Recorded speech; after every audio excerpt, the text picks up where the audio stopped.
Hello and welcome back. This is Dr. Jerry Cuomo. I'm here in my Boca Raton office, ready to go on Troy's case, which is a eight veneer case of the upper dentition. And before we get going here, I'd like to wish all of you a very happy and healthy holiday season.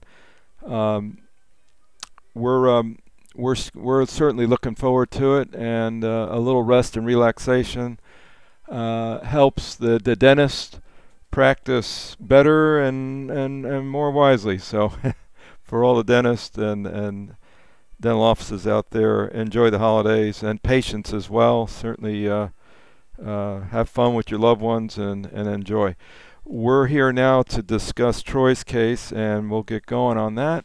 Just to let you know that each one of these veneers is ranging from any thickness from 0.7 millimeters to say 1 millimeter, and maybe in some areas of the cuspids we're probably about 1.2 millimeters in thickness. So it does vary. We are going to use a try and paste today. You will see that part of the video on the next series of video recordings, which is coming up on actually today. So I just wanted to show you where we started with Troy's case. This was the pre-op model work that we took, the initial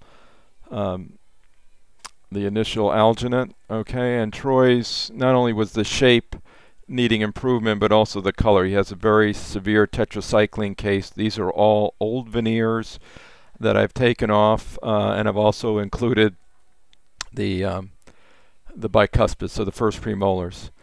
What you see here depicted in red is the occlusal scheme for Troy. He does have somewhat of a group function, and he does rely on the support of both the bicuspids, premolars, and also the canines. Anteriorly, we drew out a schematic, so we didn't want to cross this red line. We knew that his dentition kind of went up to that spot and ended, so we wanted to make sure that our finish lines were away from any true weight-bearing area. So you have to kind of look closely at the wear facets and then guide by the facets themselves. So here you can see definitely there's a little wear facet going on here. So our margins, we carry them just to the edge here, and then we're going to feather them in. Same thing with the cuspid, lateral, two centrals, and then to the other side. Now take another look at this, because I'm going to show you now the wax up and what he's wearing in his mouth. This is the accepted, okay, these are the accepted veneer temporaries that he's wearing, and then we took an impression of that and also drew out where the margins were in relation to the veneers that he's wearing. So he's been wearing these veneers for almost 9 weeks now. That's kind of long when you think about a veneer case. We did have the temporary veneers on these two segments here did come, actually it was these two, and these two did come loose. We did recement them only once, and everything's been stable since. So this is his provisional, or what we call a temporary veneer model, okay, and Troy is wearing these temporary veneers. A lot of what you saw on the video last time of the preparation was to remove the old veneers and to make his new temporary veneers. Now, the lab has given us back the veneers to go ahead and try, and the first time they gave us them back, they were a little too long, so they had to modify them.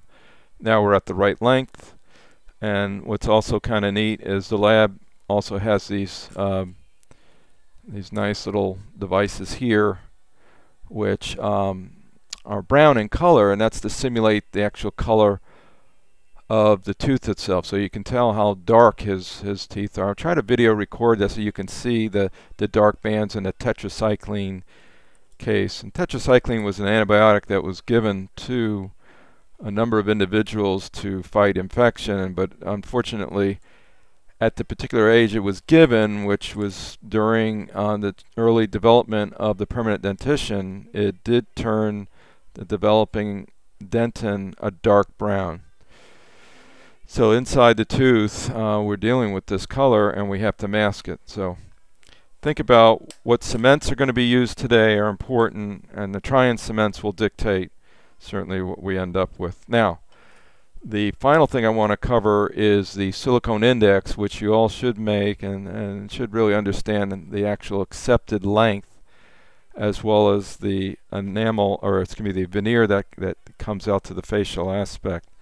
So this is the accepted model again. This is the silicone index made to that, cut back by the laboratory. And now this template is used to make the veneers too. And so our lab then, these are the final tooth preparation, and each one of those veneers is put in this position. I'll just demonstrate that with one veneer. And this is how that one goes on the model. And then of course you have the template, okay, in which to then press that tooth together. I won't press it because it's relatively fragile right now, so I don't want to cause a problem. Let's see if I can put that almost together. Yeah, so that is the length that we discovered was proper for this patient, and how do you derive that length is important as well.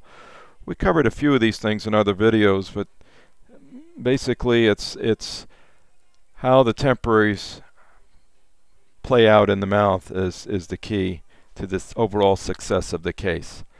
So this is our endpoint. We're going to come close to that. Hopefully everything will go off pretty well today. And just to let you know, we're about 5 minutes to where we want to go. This is Dr. Jerry Cuomo, and we'll see you on the following video series for Troy's case. Stay well and see you next time.